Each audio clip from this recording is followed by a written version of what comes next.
Olá, tudo bem? Eu sou a professora Larissa Carvalho. Estamos aqui então com Medicina Legal. Nosso tema de hoje é antropologia forense. Então, nós teremos aí algumas aulas para falar a respeito da antropologia forense, que são os mecanismos aí de identificação.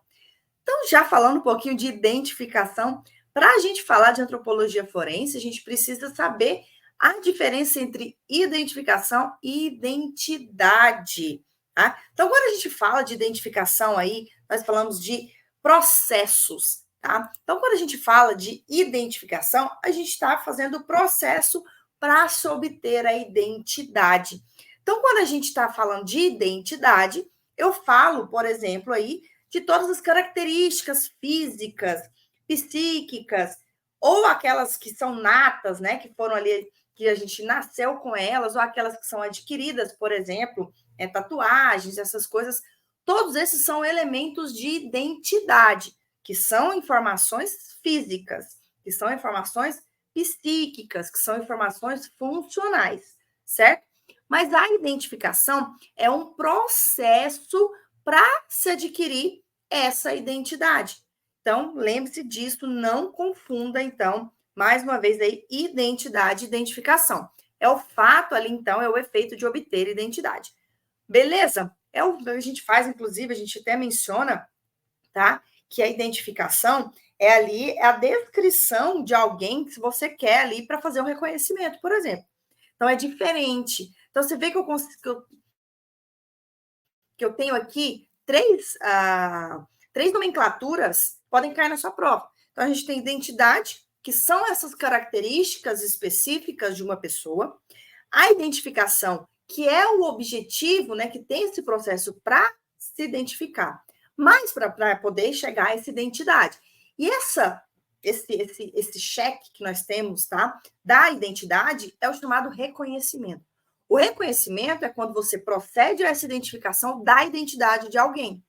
Então, é quando você fala assim, olha, o fulano que está desaparecido, tá? Ele tinha uma tatuagem assim no braço direito, ele tinha os sisos ainda não tinha tirado. São informações, né, que são relevantes até para se proceder o quê?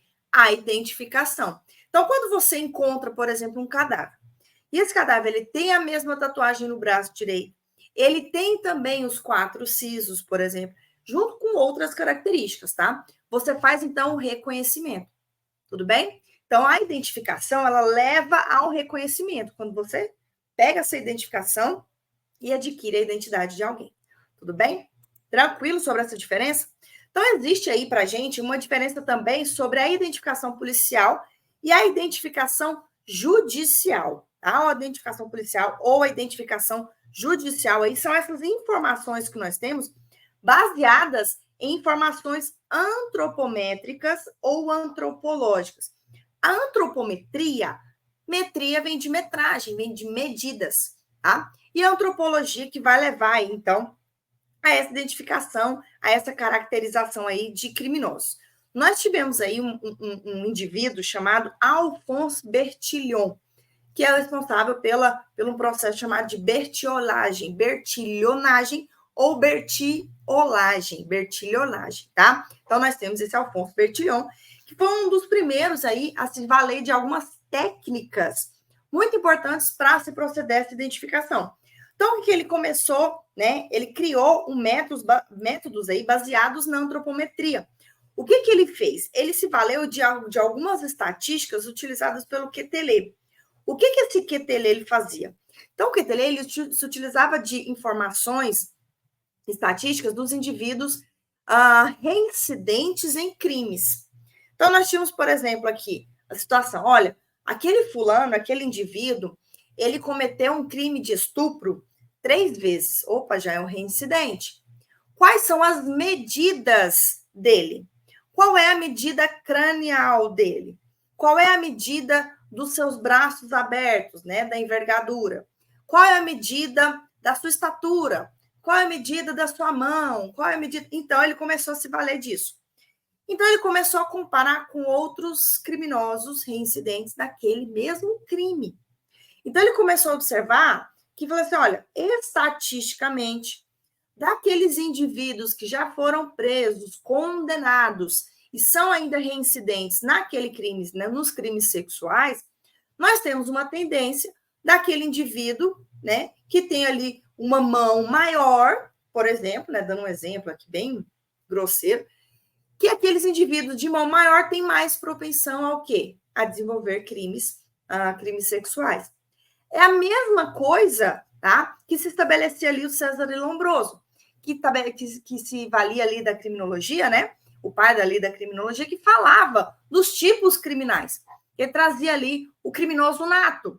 Aquele indivíduo que tem uma mão maior, ele tem maior possibilidade estatística, né? Pensando nas estatísticas do QTLE, de cometer crimes sexuais. Já aquele indivíduo ali que tem uma maior envergadura, que é a distância de uma mão para a outra com os braços abertos.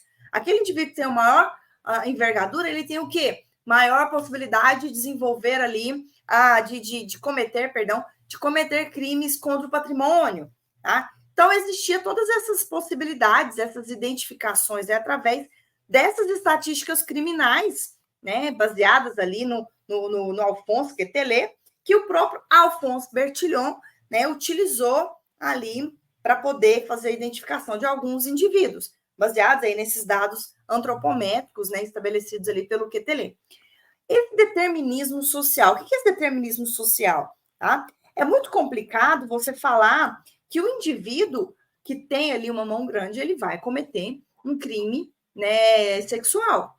Então, existia tanto é, né, que a bertiolagem, ela caiu por terra justamente em razão desse determinismo social. E ainda assim, o Quetelet já falava nas suas estatísticas que não existiam duas pessoas com as mesmas medidas. Você pode encontrar duas pessoas que têm a mesma envergadura, mas você não pode encontrar duas pessoas que têm a mesma envergadura, a mesma estatura, tudo simultaneamente. A mesma estatura, o mesmo tamanho da mão, a mesma distância entre o cotovelo e a mão, o mesmo tamanho de pé. Então, o mesmo tamanho do diâmetro cranial. Então, existem todas essas informações que não são coincidentes. Isso de acordo com o Quetelet, tá? Então, nós temos aí essas situações para a gente introduzir sobre a antropologia. O que é essa bertiolagem ou essa bertillonagem, né? São essas medidas antropológicas que o Alphonse Bertillon se utilizou, né, para falar a respeito dessas informações, dessas identificações, para levar a essas identificações. Para essa identificação, ele se valeu de duas formas. Então, na bertiolagem, nós temos duas etapas. Nós temos a sinalização antropométrica e nós temos a sinalização descritiva. O que então nós temos essas duas etapas na bertiolagem? O que é essa sinalização antropométrica? Tá? Então, ele vai sempre avaliar, pensando naquelas estatísticas do Quetelet, ele vai analisar 11 medidas da estrutura óssea. 11 medidas da estrutura óssea. São 10? Não. São 12? Não. São 11, tá?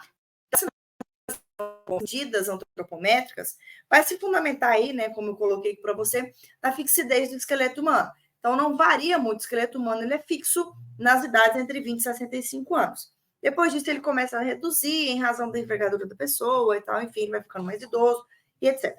Então, quais são essas 11 estruturas, essas 11 medidas da estrutura óssea? Nós temos o diâmetro antero-posterior da cabeça, tá? Nós temos aí o diâmetro transversal da cabeça. O que é essa antero-posterior e a transversal? Então, nós temos aqui a antero-posterior, certo? E a transversal, tá? Antero-posterior e a transversal, beleza? Qual mais? Comprimento da orelha direita, o diâmetro bisigomático. Nós temos comprimento do pé esquerdo, do dedo médio esquerdo, do dedo mínimo, do antebraço, estatura, a envergadura e a altura do busto. Então, lembrando aí que essa envergadura é o comprimento dos braços abertos. Já essa sinalização descritiva, ela é utilizada como aquelas questões da aparência geral, que essas são coincidentes entre as pessoas, tá? É o quê? Cor de olho, os cabelos, algumas marcas, algumas cicatrizes, algumas permanentes, algumas dessas sinalizações descritivas que vão descrever essa aparência geral, elas podem ser permanentes ou não. A cabelo, por exemplo, nas mulheres, né, ele não é permanente. Né? Então, não dá para se usar, por exemplo, uma sinalização descritiva para você determinar a identidade de alguém, beleza? Marca, cicatrizes, tatuagens e etc. Então, mais uma vez, a bertiolagem, tá? Ela vai ter ali duas etapas, que é a sinalização antropométrica, que são as medidas, tá? E nós temos aí a sinalização descritiva, cor de olho, cor de cabelo, forma do cabelo, estrutura e tal, e algumas marcas, cicatrizes e tatuagem. Nem tatuagem hoje em dia é mais permanente, né? Então não dá para a gente utilizar aí somente as sinalizações descritivas. Dentro disso, pensando nessa sinalização descritiva, ela nos leva a um processo chamado de retrato falado. Muito falado, né? O retrato falado em filmes, por exemplo. Tá? Mas é importante que o retrato falado, ele não é ali. Primeiro que ele não configura o meio de prova, né? Por quê? Porque muitas vezes a vítima pode estar ali sobre coação, ela pode ali ter se confundido, a própria reação psicológica da pessoa, ela achou que aquela pessoa tinha um cabelo loiro, mas na verdade ela tinha o cabelo vermelho, né? Então ela se confundiu porque ela estava nervosa, então não dá para confiar, né, em um retrato falado, beleza? Então aqui, ó, no próprio site da Secretaria de Segurança Pública de São Paulo, lá fala o que seria um retrato falado, tá? O que é um retrato falado? É ali, ela ajuda na identificação de pessoas por meio de relatos de vítimas, de testemunhas, e também de fotos e imagens que permitem estabelecer a progressão da idade ou reconstituição facial. Lembrando, então, mais uma vez, tá? Que aqui é uma representação de uma pessoa por uma imagem, segundo a abstrata descrição de seus aspectos físicos gerais, ou seja, da sua descrição, da sua sinalização descritiva, né? Específicos e características distintas.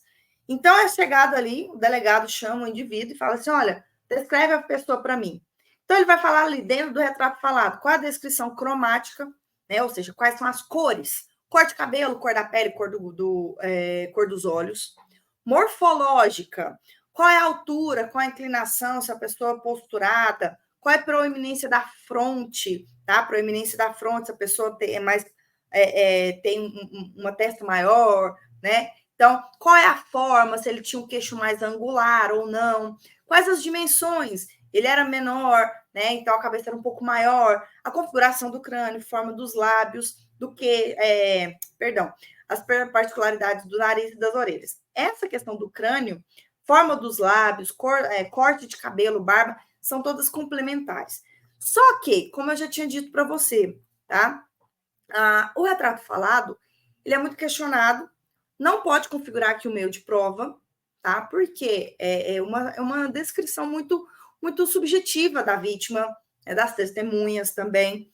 E hoje em dia é utilizado outras formas. Inteligência artificial, tá?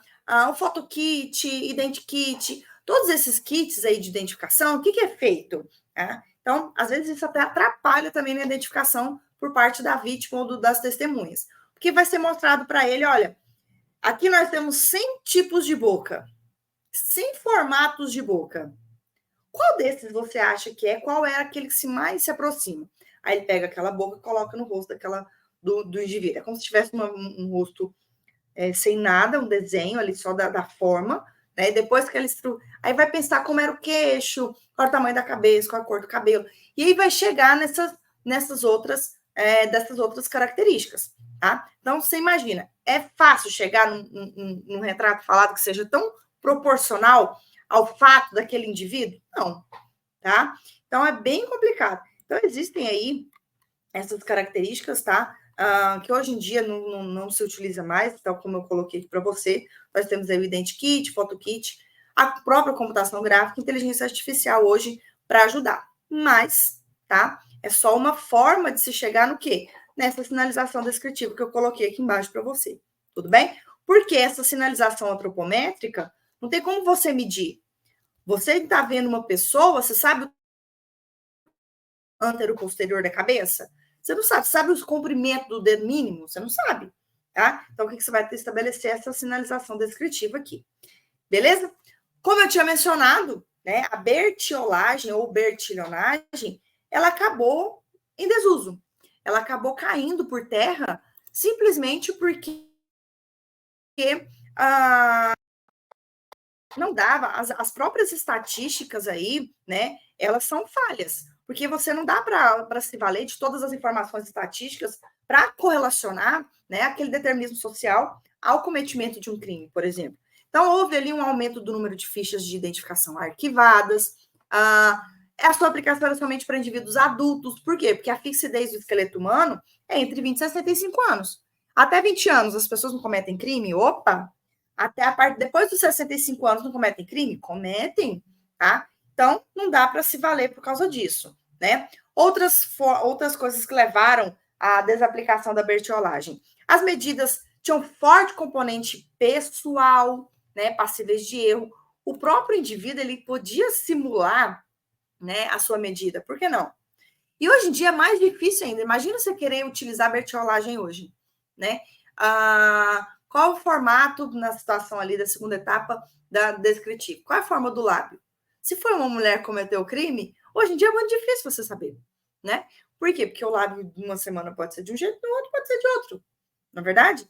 Então, caiu em desuso essa bertiolagem por vários fatores aí também de componente pessoal, tá? Outra questão, existem as possibilidades de dois indivíduos apresentarem valores antropométricos idênticos. Por que não? Porque existe um padrão, tá? Existe aqui um padrão também de erro, existe uma margem de erro. Olha, a envergadura, vamos pensar ali de, nem sei mais ou menos, 1,20. Margem de erro, 2 centímetros para mais, 2 centímetros para menos. Então, o indivíduo ali pode ter um 18 e um 22. Então, existe uma margem em que várias pessoas podem se inserir. Então, acaba que cai por terra também aquelas estatísticas do Quetelet, daquela afirmação do Quetelet, que ele falava que duas pessoas não têm as mesmas medidas. Se você colocar ali a margem de erro desse próprio sistema, existe sim a possibilidade de duas pessoas terem aquelas 11 medidas antropométricas iguais, são só 11. Então, existe essa possibilidade? Sim. Então, caiu em desuso a bertiolagem também por isso, tá? Outra questão aqui que a gente tem de importante para falar, né? Além do retrato falado, né, que foi muito utilizado aí pelo Bertillon, outro método muito importante na identificação antropométrica é essa fotografia sinalética, que a gente não pode confundir fotografia sinalética com elementos sinaléticos. O que eu quero dizer com isso? O que é essa fotografia sinalética? Essa fotografia sinalética ainda é muito utilizada, tá? É aquela fotografia de frente de perfil que a gente utiliza, né, nas fichas criminais dos indivíduos, beleza? Só que não existe essa redução fixada de 1 para 7. Por quê? O que é essa redução de 1 para 7? É porque todas as fotos dos indivíduos, por isso que tem aquelas marcações na parede, vocês já viram, de altura? Para poder só identificar a altura do indivíduo, né, o perfil, o nariz dele, até qual a altura que é, então, enfim, essas situações. Essa foto aqui, inclusive, é do próprio Bertillon, que eu coloquei aqui, deixa eu aumentar para você ver. É a própria foto do Bertillon na fotografia sinalética, tá? Ele tem essa redução fixa aí de 1 para 7, para que todas as fotografias elas pudessem ser utilizadas, e eles colocavam uma sobreposta à outra. Para que eles colocavam essas fotos sobrepostas? Então, ele pegava essa foto reduzida de 1 para 7, colocava em cima da outra, para ver o quê? Se está proporcional à estatura, está proporcional à mesma posição do nariz, o queixo se é ali da mesma forma, tá? Então, essa sinalização, essa fotografia sinalética era utilizada para isso, tá? Para poder colocar essas fotos sobrepostas, né, para comparar algumas medidas entre os outros, tá? Também ali é uma prova nominada de valor, ele é bem relativo, né? Então tem que se utilizar aí outros elementos de prova, não pode ser exclusivamente essa fotografia sinalética, tá? Você vai pegar dois indivíduos, colocar um de frente para o outro, né? Um de frente não, uma foto você tira de um suspeito e se tira do indivíduo depois que foi confirmado que foi ele. Aí você coloca uma foto sobre a outra. Tem que estar tudo no mesmo lugarzinho, enfim.